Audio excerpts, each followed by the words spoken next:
नमस्कार ओडिशा शुभ संध्या आज संध्या रही देश विदेश राज्यर 20टी गुरुत्वपूर्ण खबर जहां आपण माने केवल 10 मिनिट समय दे देखिपारे ता पूर्व आपण मान गोटे छोटिया अनुरोध प्रथम भिडियोटी को लाइक करी कमेंट रे आपण जिलार ना लिखिदेवे जहाँफल प्रत्येक दिन आपण जिलार खबर मध्य पाइपारे मुख्यमंत्री बड़ घोषणा नुआ वर्ष लगिला 5टी नियम ता सहित दर दाम बढ़िया सहित किछि दर कमिला एमती अनेक गुरुत्वपूर्ण खबर अच्छी चलतु कौन रही आज संध्यार खबर ता उपर नजर पकाइबा।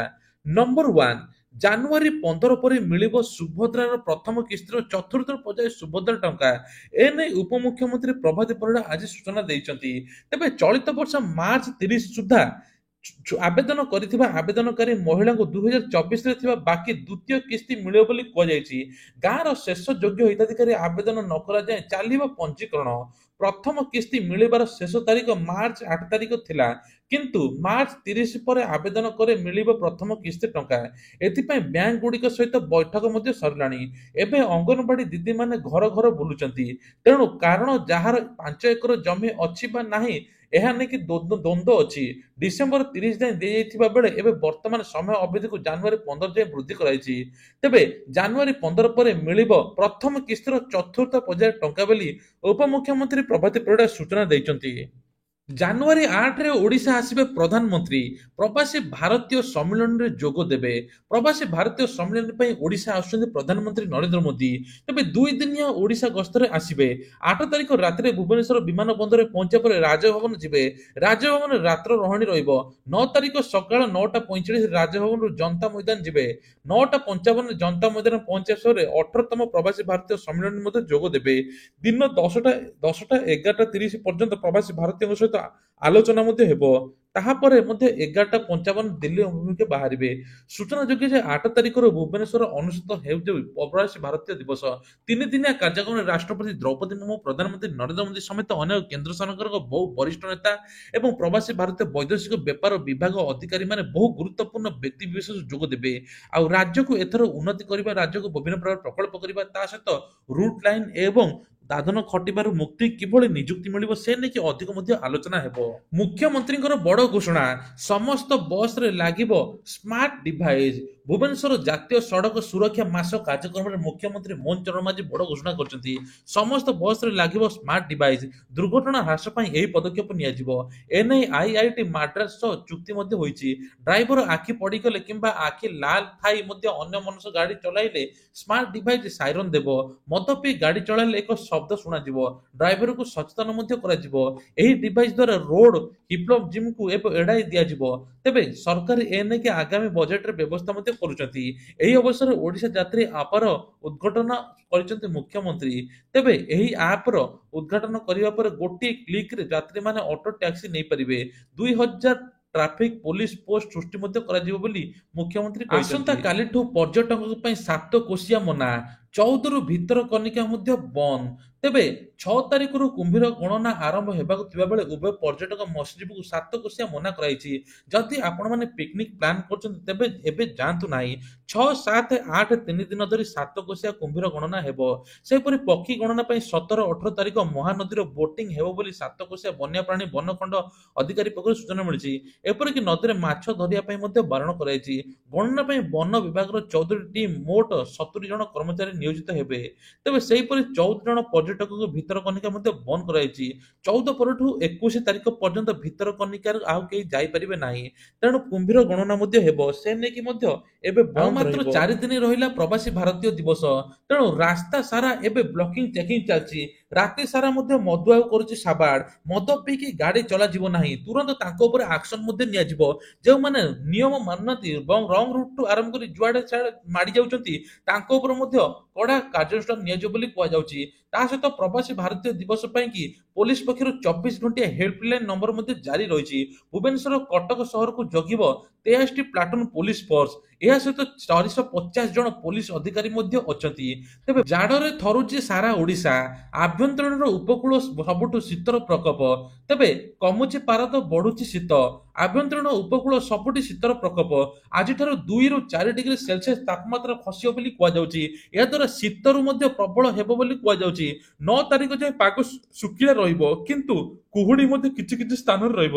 ଝାରସୁଗୁଡା, କେଉଁଝର, ଫୁଲବାଣୀ, ଦାରିଙ୍ଗବାଡି, କଟକ, ସୁନ୍ଦରଗଡ଼, କୋରାପୁଟ, ବାଲେଶ୍ୱର, ସମ୍ବଲପୁର, ହୀରାକୁଦ ଏବଂ ଏମିତି ସବୁ ସ୍ଥାନରେ ଘନ କୁହୁଡି ଦେଖିବାକୁ ମଧ୍ୟ ମିଳିଥିଲା।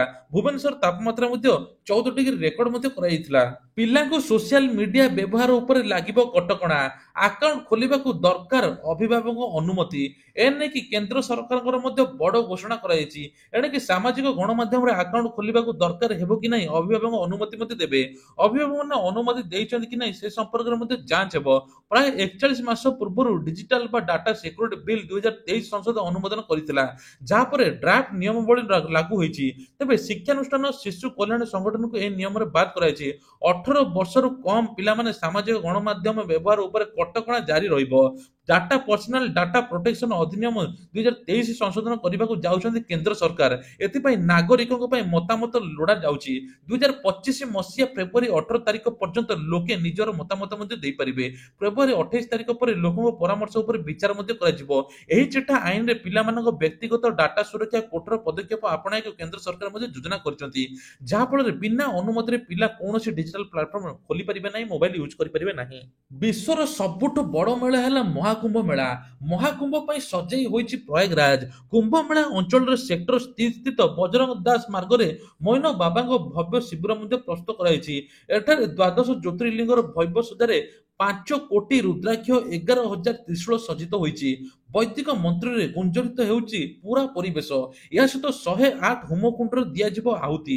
ତେବେ ଏଥିରେ ମଧ୍ୟ ସ୍ୱତନ୍ତ୍ର ଯଜ୍ଞ ମଧ୍ୟ ହେଉଛି। ଭାରତକୁ ହିନ୍ଦୁ ରାଷ୍ଟ୍ର ପରିଣତ କରିବା ପାଇଁ ଏକ ସ୍ୱତନ୍ତ୍ର ଯଜ୍ଞ ମଧ୍ୟ ପ୍ରସ୍ତୁତି ଚାଲିଛି। ଶିବିରରେ ନିର୍ମାଣ ହୋଇଥିବା ଦ୍ୱାଦଶ ଜ୍ୟୋତିର୍ଲିଙ୍ଗକୁ 5 କୋଟି ରୁଦ୍ରାକ୍ଷ, 11,000 ତ୍ରିଶୂଳରେ ସଜ୍ଜିତ ହୋଇଛି ବୋଲି ବାବା ମଧ୍ୟ କହିଛନ୍ତି। ତେବେ ପ୍ରଥମ ଥର ପାଇଁ କମାଣ୍ଡୋ ମଧ୍ୟ ମୁତୟନ ହେବେ। ଆତଙ୍କବାଦ ପୁନର ଆକ୍ରମଣ ପରେ ପ୍ରଥମ ଥର ପାଇଁ ପ୍ରୟାଗରାଜ ଜନସଂଖ୍ୟାରେ କମାଣ୍ଡୋ ମଧ୍ୟ ମୁତୟନ ହେଉଛନ୍ତି।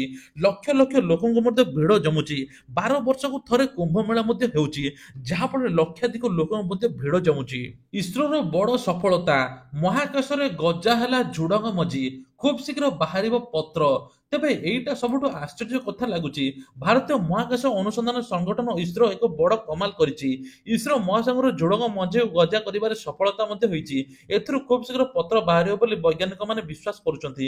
ଇସ୍ରୋ ମହାକାଶରେ ଚାରା ବଢାଇବା ଅଧ୍ୟୟନ କରିବା ଦିଗରେ ଗୁରୁତ୍ୱପୂର୍ଣ୍ଣ ଭୂମିକା ମଧ୍ୟ କରିଛି। ଏହି ପ୍ରୟାସରେ ବୈଜ୍ଞାନିକମାନଙ୍କୁ ଏକ ବଡ଼ ସାହାଯ୍ୟ ମଧ୍ୟ ମିଳିବ ବୋଲି କୁହାଯାଉଛି।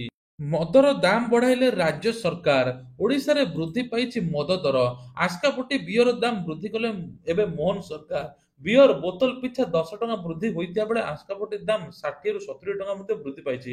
ଡିସେମ୍ବର 1 ରୁ ବର୍ଦ୍ଧିତ ଦାମ ଲାଗୁ ନେଇକି ଅବକାରୀ ସୂଚନା ମଧ୍ୟ ଦେଇଥିଲେ। ରାଜସ୍ୱ କ୍ଷତିକୁ ଦେଖି ପ୍ରାଇସ୍ ଫିକ୍ସେସନ କମିଟି ଓ ରିପୋର୍ଟ ଆଧାରରେ ବୃଦ୍ଧି ମରା କରାଯାଇଛି। ତେବେ ମଦ ବୃଦ୍ଧି ଯୋଗୁଁ ପ୍ରାଇସ୍ ଫିକ୍ସେସନ କମିଟି ରିପୋର୍ଟ ମଧ୍ୟ ଆସିଥିଲା। ଏହା ଉପରେ ସରକାର ନିଷ୍ପତ୍ତି ନେବେ ବୋଲି ପୂର୍ବରୁ ପୃଥ୍ୱୀରାଜ ହରିଚନ୍ଦନ କହିଥିଲେ, କିନ୍ତୁ ଏବେ ଦର ବୃଦ୍ଧି ମଧ୍ୟ 10 ଟଙ୍କା ହୋଇଛି ବୋଲି କୁହାଯାଉଛି। ରୂପା ପୁଣି 1 ଲକ୍ଷ ଛୁଇଁଲା, ସୁନା ଦାମ ବି ମଧ୍ୟ ବଢିଲା। ତେବେ ନୂଆ ବର୍ଷରେ ବଢିଛି ସୁନା ରୂପା ଦର। ତେବେ ରୂପା ଦର କିଲୋଗ୍ରାମ 2,000 ଟଙ୍କା ବୃଦ୍ଧି ଘଟି 1 ଲକ୍ଷ ଛୁଇଁଛି। 2025 ଜାନୁଆରୀ 1-2 ତାରିଖରେ 98,000 ଟଙ୍କା ରହିଥିଲା। ସେହିଭଳି ସୁନା ଦାମ ମଧ୍ୟ ଆଜି ବୃଦ୍ଧି ପାଇଛି। 24 କ୍ୟାରେଟ ସୁନା ଦାମ 10 ଗ୍ରାମ ପିଛା ଆଜି ତୁଳନାରେ 870 ଟଙ୍କା ବୃଦ୍ଧି ପାଇଛି, ଯାହା 79,200 ଟଙ୍କାରେ ମଧ୍ୟ ପହଞ୍ଚିଛି। 22 କ୍ୟାରେଟ ସୁନା ଦର 10 ଗ୍ରାମ ପିଛା 800 ଟଙ୍କା ବୃଦ୍ଧି ପାଇ 72,600 ଟଙ୍କାରେ ପହଞ୍ଚିଛି। ମୁଖ୍ୟମନ୍ତ୍ରୀଙ୍କର ବଡ଼ ଘୋଷଣା, ଏଥର ଦିଆଯିବ ପଟ୍ଟା। 568 ଭେଣ୍ଡିଂ ଜୋନ୍ ବଞ୍ଚିତ ଅଧିକାରୀ ପାଇବେ ଜମି ପଟ୍ଟା।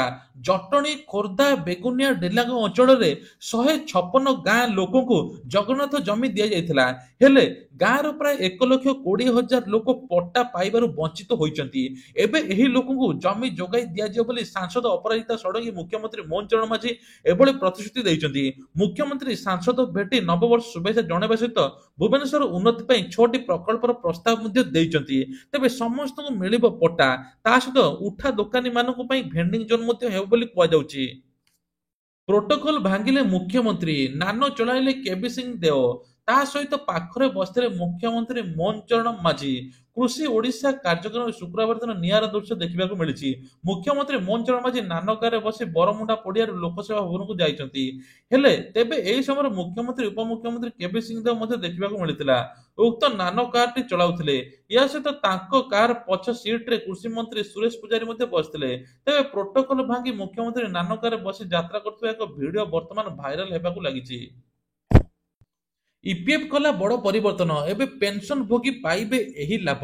କର୍ମଚାରୀ ଭବିଷ୍ୟ ନିଧି ସଂଗଠନ ପେନସନ ଭୋଗୀମାନେ ବର୍ତ୍ତମାନ ଯେକୌଣସି ବ୍ୟାଙ୍କରୁ ପେନସନ ବାହାର କରିବାକୁ ସକ୍ଷମ ହେବେ।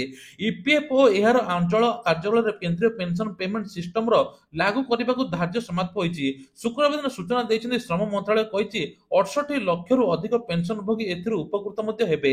ଏଥର ଇପିଏଫ୍ ଟଙ୍କା ମଧ୍ୟ ଏଟିଏମ୍ ରୁ ଉଠାଇ ପାରିବେ। ପାଖାପାଖି 50% ଟଙ୍କା ମଧ୍ୟ ଏଟିଏମ୍ ରୁ ଉଠାଇ ପାରିବେ। 47 ବର୍ଷର ରେକର୍ଡ ଭାଙ୍ଗିଦେଲେ ଯଶପ୍ରୀତ ବୁମରା। ଯଶପ୍ରୀତ ବୁମରା କ୍ରିକେଟର ନାମ ଏବେ ଐତିହାସିକ ରେକର୍ଡ ସୃଷ୍ଟି କରିଛନ୍ତି। ବର୍ତ୍ତମାନ ଅଷ୍ଟ୍ରେଲିଆରେ ଖେଳାଯାଉଥିବା କୌଣସି ଟେଷ୍ଟ ସିରିଜରେ ସର୍ବାଧିକ ୱିକେଟ ନେଇଥିବା ଭାରତୀୟ ବୋଲର ହେଉଛନ୍ତି ଯଶପ୍ରୀତ ବୁମରା। ସେ ସ୍ପିନ୍ ବୋଲିଂରେ ଭାରତୀୟ କିମ୍ବଦନ୍ତୀ ବିଶନ ସିଂହ ବେଦୀଙ୍କୁ ରେକର୍ଡ ଭାଙ୍ଗିଛନ୍ତି। ତେବେ ସିଡନୀ ଟେଷ୍ଟ ଆରମ୍ଭ ପୂର୍ବରୁ ବୁମରା ଅଷ୍ଟ୍ରେଲିଆ ବିପକ୍ଷରେ 30ଟି ୱିକେଟ ନେଇଥିଲେ। ବର୍ତ୍ତମାନ 2 ୱିକେଟ ନେଇ ଐତିହାସିକ ସଫଳତା ମଧ୍ୟ କରିଛନ୍ତି। ପୁଣି ଆରମ୍ଭ ହେଲା ରତ୍ନଭଣ୍ଡାର ମରାମତି। ତେବେ ଡିସେମ୍ବର 25 ଜାନୁଆରୀ 2 ପର୍ଯ୍ୟନ୍ତ ଏସ୍ଆଇ ରତ୍ନଭଣ୍ଡାର ମରାମତି କାମ ବନ୍ଦ ଥିଲା। କିନ୍ତୁ ଏବେଠାରୁ ପୁରା ରତ୍ନଭଣ୍ଡାର ମରାମତି କାମ ଆରମ୍ଭ ହେଇଯାଇଛି। ପାଖାପାଖି ମାସେ ଭିତରେ ରତ୍ନଭଣ୍ଡାର ମରାମତି ସରିବ, ତାପରେ ଗଣତି ମଣତି ହେବ ବୋଲି ଜିଲ୍ଲା ପ୍ରଶାସନ ମଧ୍ୟ କହିଛି। ଯଦି ଆପଣଙ୍କୁ ଏଇଭଳିଆ ମେସେଜ ଆସୁଛି, ଆପଣଙ୍କୁ ଫେକ୍ ମେସେଜ ଆସୁଛି ଯେ ଆପଣଙ୍କୁ ରିଚାର୍ଜ ମଧ୍ୟ ମାଗଣା ମିଳିଯିବ, ସେସବୁ ଆପଣଙ୍କୁ ମାନେ ବିଶ୍ୱାସ କରନ୍ତୁ ନାହିଁ। କାରଣ ନୂଆ ବର୍ଷର ଏମିତି ଅଫର ଆପଣଙ୍କୁ ମାଗଣା ରିଚାର୍ଜ ମିଳିବ ଏଇ ଟାଇପର ଆସିବ। ଯଦି ଆସୁଛି ଆପଣମାନେ କ୍ଲିକ୍ କରନ୍ତୁ ନାହିଁ, ଆପଣ ତୁରନ୍ତ ସେ ମେସେଜକୁ ଡିଲିଟ୍ କରନ୍ତୁ। ଯଦି ଆପଣ କ୍ଲିକ୍ କରିଦେଇଛନ୍ତି ତୁରନ୍ତ 1930 କୁ କଲ୍ କରି ଆପଣ ମଧ୍ୟ କମ୍ପ୍ଲେନ ଜଣାଇ ପାରନ୍ତି। କେନ୍ଦ୍ର ସରକାରଙ୍କର ବଡ଼ ଘୋଷଣା, ଏଥର ନାରୀ ବା ମହିଳାମାନଙ୍କୁ ସଶକ୍ତି ଏବଂ ଆତ୍ମନିର୍ଭରଶୀଳ ପାଇଁ ନୂଆ ନୂଆ ଯୋଜନା ମଧ୍ୟ କରୁଛନ୍ତି। ମିଶନ ଶକ୍ତି ଜରିଆରେ ମା ମାନେ ଯଦି ସିଲେଇ ତାଲିମ ନେବେ ପ୍ରତି ମାସରେ 15,000 ଟଙ୍କା ପାଇବେ, ଦିନକୁ 500 ଟଙ୍କା ହିସାବରେ। ତେଣୁ ସିଲେଇ ତାଲିମ ହେବା ପରେ 2 ଲକ୍ଷ ପର୍ଯ୍ୟନ୍ତ ଋଣ ନେଇ ଆତ୍ମନିର୍ଭରଶୀଳ ମଧ୍ୟ ହୋଇପାରିବେ। ଏନେଇ କେନ୍ଦ୍ର ସରକାରଙ୍କର ମଧ୍ୟ ବଡ଼ ଘୋଷଣା। ତା ସହିତ ପିଏମ୍ ଇଜିପି ଯୋଜନାରେ ଯେଉଁ ପୂର୍ବରୁ 10 ଲକ୍ଷ ଋଣ ଥିଲା, ଏବେ ତାକୁ ବଢାଇ 20 ଲକ୍ଷ ପର୍ଯ୍ୟନ୍ତ ଉଦ୍ୟୋଗପତି ମାନେ ଋଣ ନେଇପାରିବେ, ନିଜେ ମଧ୍ୟ ସ୍ୱାବଲମ୍ବୀ ହୋଇପାରିବେ। ସେଥିରେ ମଧ୍ୟ ସବସିଡି ମଧ୍ୟ ମିଳୁଛି। ଆଉ ଗୋଟିଏ କଥା ହେଲା ପିଏମ୍ କିଷାନ ଫେବୃଆରୀ ମାସରେ ମିଳିବା ପାଇଁ ଯାଉଛି। ଚାଷୀ ମାନଙ୍କ ପାଇଁ ଖୁସି ଖବର, ଫେବୃଆରୀ ମାସରେ 19ତମ କିସ୍ତି ମିଳିବା ପାଇଁ ଯାଉଛି। ମୁଖ୍ୟମନ୍ତ୍ରୀ ମଧ୍ୟ ବଡ଼ ଘୋଷଣା କରିଛନ୍ତି। ଆସନ୍ତା କାଲି ଜାନୁଆରୀ 5 ତାରିଖରେ ସ୍କୁଲ ପିଲାଙ୍କୁ ମିଳିବ 5,000 ଟଙ୍କା। ମାଧବ ସିଂ ଯୋଜନା ନାଁରେ ସ୍କୁଲ ପିଲାମାନେ ଉପକୃତ ହେବେ। ଏଥିରେ 3.5 ଲକ୍ଷ ଛାତ୍ରଛାତ୍ରୀ ମଧ୍ୟ ଉପକୃତ ହେବେ। ତା ସହିତ ମଧ୍ୟ ଜନ ଅଭିଯୋଗ ଶୁଣାଣି 6 ତାରିଖ ଦିନ ବନ୍ଦ ରହିବ। ମୁଖ୍ୟମନ୍ତ୍ରୀଙ୍କର କିଛି ସରକାରୀ କାର୍ଯ୍ୟ ଯୋଗୁଁ ଜନ ଅଭିଯୋଗ ଶୁଣାଣି ବନ୍ଦ ରହିବ ଭୁବନେଶ୍ୱର ୟୁନିଟ୍ 5 ସ୍ଥିତ। ଯଦି ପୂର୍ବରୁ ଆପଣମାନେ ପଞ୍ଜୀକରଣ କରିଛନ୍ତି, ତାପରେ ଆର ସୋମବାର ଦିନ ଆସିକି ଆପଣମାନେ ନିଜ ପରିଚୟ ପତ୍ର ଦେଖାଇ ନିଜର ସମସ୍ୟା କହିପାରିବେ, ମୁଖ୍ୟମନ୍ତ୍ରୀ ମଧ୍ୟ ସମାଧାନ କରିପାରିବେ। ତା ସହିତ ମଧ୍ୟ ଆଉ ଗୋଟେ ଖୁସି ଖବର, ଏଥର ଏସଏଚଜି ମହିଳାଙ୍କୁ ଋଣ ଛାଡ଼। ଏନେଇକି ସରକାର ତରଫରୁ ମଧ୍ୟ ବଡ଼ ଘୋଷଣା। ପୂର୍ବ ବିଜେଡି ସରକାର ଯେତିକି ଋଣ ନେଇଥିଲେ ଋଣର ସୁଧ ଛାଡ଼, ଏନେଇକି 227 କୋଟି ଟଙ୍କା ମଧ୍ୟ ବ୍ୟୟବରାଦ ହୋଇଛି। ଖୁବ୍ ଜଲ୍ଦି ଭତ୍ତା ଟଙ୍କା ମଧ୍ୟ ମିଳିବା ପାଇଁ ଯାଉଛି। 80 ବର୍ଷ ଉର୍ଦ୍ଧ୍ୱ ହିତାଧିକାରୀଙ୍କୁ ଭତ୍ତା ଟଙ୍କା 1200 ପରିବର୍ତ୍ତେ 3,500 ଟଙ୍କା ଦେବା ପାଇଁ ଯାଉଛନ୍ତି ସରକାର। ବିଜେପି ସରକାର ଆସିବା ପରେ ନିଜ ପ୍ରତିଶ୍ରୁତି ମୁତାବକ ସବୁ କିଛି କରୁଛି। ଆଉ ଭତ୍ତା ଟଙ୍କା ମଧ୍ୟ ଖୁବ୍ ଜଲ୍ଦି ମିଳିବା ପାଇଁ ଯାଉଛି। ତେବେ ଆଉ ଗୋଟିଏ ମଧ୍ୟ ଖୁସି ଖବର, ଇ ଶ୍ରମ କାର୍ଡ ଯାହାର ଅଛି ତାଙ୍କୁ ରାସନ କାର୍ଡ ଯୋଗାଇ ଦେବେ ସରକାର। ଏନେକି ମଧ୍ୟ ବଡ଼ ଘୋଷଣା, 1 ଲକ୍ଷ ମଧ୍ୟ ସହାୟତା ପାଇପାରିବେ। ତେବେ ରାସନ କାର୍ଡ ଯେଉଁମାନେ ନୂଆ ଆବେଦନ କରିଥିଲେ ତାଙ୍କୁ ମଧ୍ୟ ଜାନୁଆରୀ ମାସରେ ରାସନ କାର୍ଡ ମଧ୍ୟ ମିଳିବା ପାଇଁ ଯାଉଛି। କେନ୍ଦ୍ର ସରକାର ମଧ୍ୟ ଆଉ ଗୋଟେ ଘୋଷଣା କରିଛନ୍ତି, ଏଥର ରାସନ କାର୍ଡରେ 1,000 ଟଙ୍କା ସହାୟତା ମଧ୍ୟ ଦେବେ। ଯେଉଁମାନଙ୍କର ଆର୍ଥିକ ସ୍ୱଚ୍ଛଳ ନାହାନ୍ତି, ତାଙ୍କର ଆକାଉଣ୍ଟରେ ଜିରୋ ବା ତାଙ୍କର କୌଣସି ଇନକମ୍ ନାହିଁ, ତାଙ୍କୁ 1,000 ଟଙ୍କା ସହାୟତା ରାଶି ମଧ୍ୟ ମିଳିବ। ତେବେ ଇଏ ଥିଲା ଆଜିର ଦେଶ ବିଦେଶ ରାଜ୍ୟର କିଛିଟା ଗୁରୁତ୍ୱପୂର୍ଣ୍ଣ ଖବର। ଏଇଭଳିଆ ଖବର ପ୍ରତ୍ୟେକ ଦିନ ସକାଳେ ଆଉ ସନ୍ଧ୍ୟାବେଳେ ପାଇବା ପାଇଁ ହେଲେ ଚ୍ୟାନେଲକୁ ସବସ୍କ୍ରାଇବ କରିବା ପାଇଁ ଭୁଲିବେ ନାହିଁ। ଜୟ ଜଗନ୍ନାଥ।